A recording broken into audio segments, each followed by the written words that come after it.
ប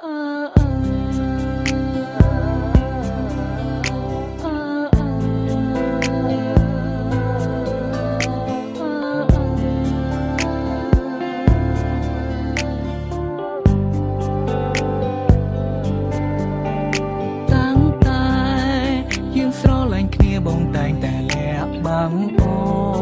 នលួចមានស្រីនៅខាងក្រៅរកផ្លូនអាយរូបអូននេះសរសើរបងថាជាមនុស្សប្រដែលល្អហាមអូ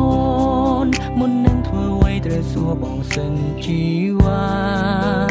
មិនឲ្យរូបអូនផ្ដេសផ្ដាសឡើយណាត្រូវចាំថាអ្វីជីវ៉ាគឺជារូបបង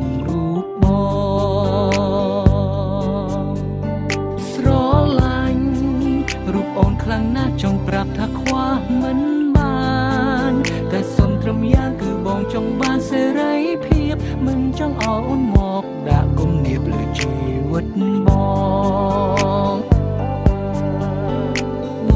អាចលួចមានស្រីបានតែអូនមិនអាចមានទេបងអាចកុហកមាសមេតែអូនមិនអាចធ្វើទេ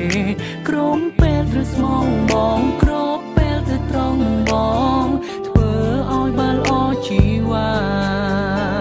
ស្រឡាញ់រូបអូនប៉ុណ្ណាក៏បងនៅតែមានស្រីតែពាក្យមួយនេះមិនមែនមានន័យថាបងក្បត់ទេត្រឹមកុំដល់អារម្មណ៍ពេលឆ្លោះនឹងមាសមេកុំប្រកាន់នឹងរូបបងបានទេ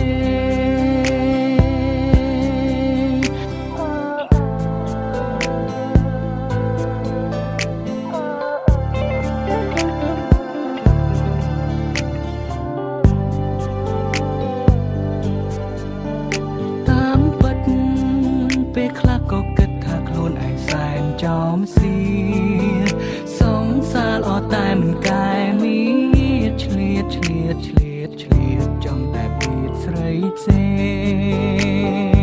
ងបើសិនថ្ងៃណាអូនតន់ជន់កែងបងនឹងស្រីផ្សេងទូត្រូវប្រឈមមុខគ្នាបែកឆ្វេងក៏បងមិនលែងដៃអូនឡើយជីវ៉ាស្រឡាញ់រូបអូនខ្លាំងណាស់ចង់ប្រាប់ថាខ្វះមិនបានតែសុំត្រឹមយ៉ាងគឺបងចង់បានសេរីភាពមិនចង់ឲ្យអូនមកដាក់គំនាបលើជីវិតបងតួបងជាប្រុសមិនល្អក៏មិនឲ្យអូនឈឺចាប់តួបងជាប្រុសណែយ៉ាប់តែនិយាយស្ដាប់គ្នាបានតែអូនខុសពីបងអូនត្រូវតែស្មងត្រង់ព្រោះខ្លួនអូនជាមនុស្សស្រីតួស្រឡាញ់អូនប៉ុណ្ណាក៏បងនៅតែមានស្រីតែពាក្យមួយនេះមិនមែនមានន័យថាបងក្បត់ទេឲ្យតែលាក់អូនបានអូនគ្មានការរំខាន My first lady សុខសាន្តមានអ្វីត្រូវអរគុណ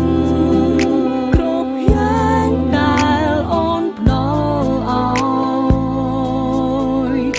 បងពិតមានក្តីសុខមិនដែលស្គាល់ទេទុកជាតិនេះក៏ព្រោះមានអាចលួចមានស្រីបានតែអូនមិនអាចមានទេបងអាចកុហកមាសមេតែអូនមិនអាចធ្វើទេក្រុមពេលត្រូវស្មងបងគ្របពេលត្រូវត្រង់បងធ្វើឲ្យបានល្អជីវ៉ាស្រឡាញ់រូបអូនប៉ុណ្ណាក៏បងនៅតែមានស្រីតែពាក្យមួយនេះមិនមែនមានន័យថាបងក្បត់ទេត្រឹមកុំដល់អារម្មណ៍ពេល